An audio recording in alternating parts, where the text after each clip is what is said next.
છે સાચી બેટી ખોટી બેટી। એક ઘર હતું તેમાં એક પતિ પત્ની રહેતા હતા। તેમની બે દીકરીઓ હતી। પત્ની એની દીકરીને ખૂબ જ લાડ કરતી હતી, પરંતુ તેના પતિની દીકરીને કશું લાડ ના કરતી, બધા કામ જ કરાવતી। એક દિવસ પતિએ એની હાથ તે તેની દીકરીને કહ્યું, જા તું કામ કરવા જા અને પૈસા કમા, તેના લીધે મારી તબિયત ઠીક થઈ। ત્યારે તેની પત્ની સાંભળી લીધી અને તેને કહ્યું કે સારું સારું, જા તું કામ કરવા જા। ત્યારે તે કામ કરવા નીકળી અને તેના પિતાની તે વાત યાદ રાખી કે કે ચાલતી રહેજે, જે કીધેલું અને તે જ કરીએ અને ખોટું ના કરતી હે। તેના રસ્તામાં એક ઝાડ મળ્યું। તેને કહ્યું, હું મારી મદદ કરીશ તો હું કરવા આભારી રહીશ। તેની મદદ કરીને આગળ વધી તેને એક વેલો મળ્યો। તેને કહ્યું કે તું મારી મદદ કરીશ, બદલામાં હું તારો આભારી રહીશ। તો એની મદદ કરીને જો આગળ વધી ગઈ। પછી તેને એક કૂવો મળ્યો। તે કૂવો એને કહ્યું કે તું મારી મદદ કરીશ, બદલામાં હું તારો આભારી રહીશ। ત્યારે તેની મદદ કરીને આગળ વધી ત્યારે તેને એક ભઠ્ઠી મળી। તેના દરાર પડી હતી। તેને કહ્યું કે તું મારી મદદ કરીશ, બદલામાં હું તારો આભારી રહીશ। તેની મદદ કરીને આગળ વધી ત્યારે તે એક કૂતરાને મળી। તેને કહ્યું કે તું મારી મદદ કર, હું બદલામાં તારો આભારી રહીશ। તે તેને નદીમાં નહાવ્યું અને પોતે પણ હાથ પગ ધોઈ લીધા। પછી તે આગળ વધી ત્યારે આગળ એક મોટું મહેલ મળી જોયું। તેનામાં તે ગઈ તેમાં 7 સ્ત્રીઓ રહેતી હતી। તેને કહ્યું, શું તું આટલે શું ગાવી છું? તેને કહ્યું તું કે હું આટલે કામ કરવા આવી છું। તેને કહ્યું કે સારું, અમારી પાસે કામ છે। રોજ સવારે ઉઠીને 6 કમરા સાફ કરી દેતી છે અને 7ના કમરામાં ના જતી છે। તે એવું જ કર્યું। ઘણા દિવસ પછી તેની પાસે ઘણા પૈસા જમા થઈ ગયા। તેને કહ્યું કે મારી પાસે પૈસા જમા થઈ ગયા છે, હું ચાલી રહી છું। જ્યારે એ જવા માંડી ત્યારે પરીઓ તેને કહ્યું કે તો અમારી સાથે આવો, અમે તને એક સરપ્રાઈઝ, અમે તને કામથી ખૂબ જ ખુશ છીએ, એટલે અમે તને કશું બતાવવા માંગીએ છીએ। ત્યારે તે એમની પાછળ ગઈ। 7મા કમરામાં ખૂબ સારા સોના ચાંદીના સિક્કા હતા। પરીઓ એને કહ્યું કે તારા પર જેટલા પૈસા ચોટશે તેટલા પૈસા તારા થશે। તેની પર ઘણા બધા પૈસા ચોંટી ગયા। પછી તે આગળ વધી તેને તે કૂતરો મળ્યો। તે મોતીથી આખો ઢકાયેલો હતો। તેને કહ્યું, તું મારી મદદ કરીશ, આ લે મોતી લઈ લે। જ્યારે તે મોતી લીધા અને પછી આગળ વધી ત્યારે તે ભઠ્ઠી મળી। તેની પાસે ખૂબ જ ખાવાનું સામાન હતું। તે કહ્યું કે તું મારી મદદ કરી હતી, આ લે જેટલું ખાવું હોય તેટલું ખાઈ લે।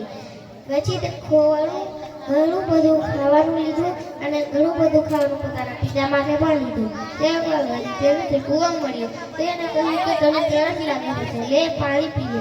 તે તેના માથે પાણી પીધું। ત્યારે આગળ તેને જાંબુનો વેલો મળ્યો। તેને કહ્યું કે તું મારી મદદ કરીશ, આ લે તારી કાતે જેટલો જાંબુનો રસ આપું હું એટલું લઈ લીધું।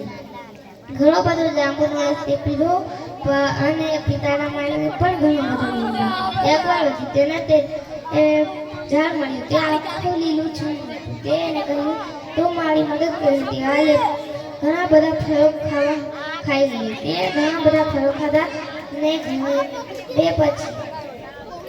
પોતાના પિતા માટે પણ લીધા। જ્યારે તે પોતાના ઘરે પહોંચી ત્યારે તેનો મિત્રો ત્યારે તેના પિતા ખૂબ જ સારી હાલતમાં હતા। તેની પત્નીએ એને કહ્યું, તે દેખીને ચોંકી ગઈ અને પોતાની છોકરીને પણ મળી ગયું।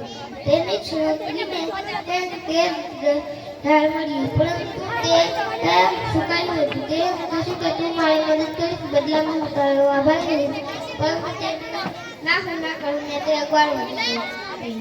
ત્યાર પછી તેને જાંબુનો વેલો મળ્યો। જાંબુનો વેલો એને કહ્યું કે તું મારી મદદ કરીશ, બદલામાં હું તારો આભારી રહીશ, પરંતુ તે ના કરીને આગળ વધી। તેને મળ્યું તેને કૂવો મળ્યો. તે એનામાંથી કહ્યું કે તું મારી મદદ કરીશ, બદલામાં હું તારો આભારી રહું.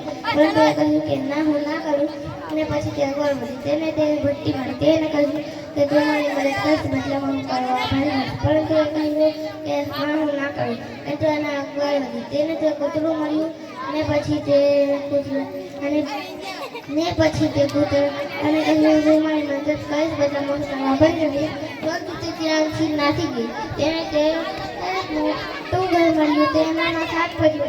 તેને કહ્યું તારે રોજ સવારે ઉઠીને 6 કમરા સાફ કરી દેવાના, 7મા કમરામાં ના જતી હતી.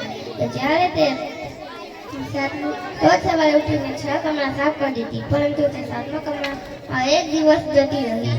તેને ઘણા બધા દેડકા ને મધમાખી મળી. તે ઘણું દુઃખી હતી ને તે નાસી. તેને તે કૂતરો મળ્યો. તે મોતીથી ઢકાયેલો હતો. તેને કહ્યું તું મારી મદદ ના કરી હતી, એટલે જા હું તને નથી મોતી આવતું.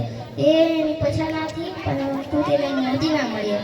પછી તે ભટ્ટીની પાસે ગઈ. ભટ્ટી પાસે ખાવાનું હતું, પરંતુ એને કહ્યું તું મારી મદદ ના કરી હતી, એટલે તને ખાવાનું પણ ના મળ્યું. જ્યારે તે ખાવાનું લેવા ગઈ ત્યારે ભટ્ટી તેનો હાથ બાંધી નાખ્યો.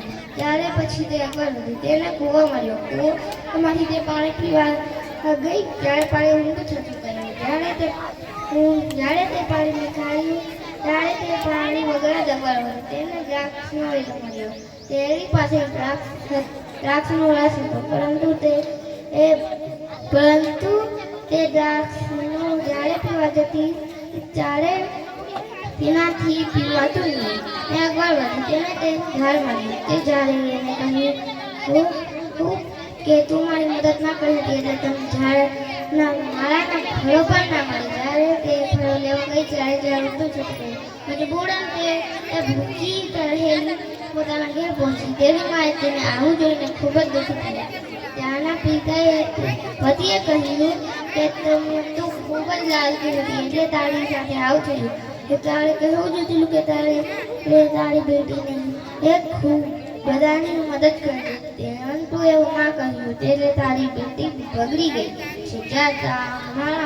તમારા જેવા લોકો માટે આ મારા ઘરમાં કોઈ પણ જગ્યા નથી.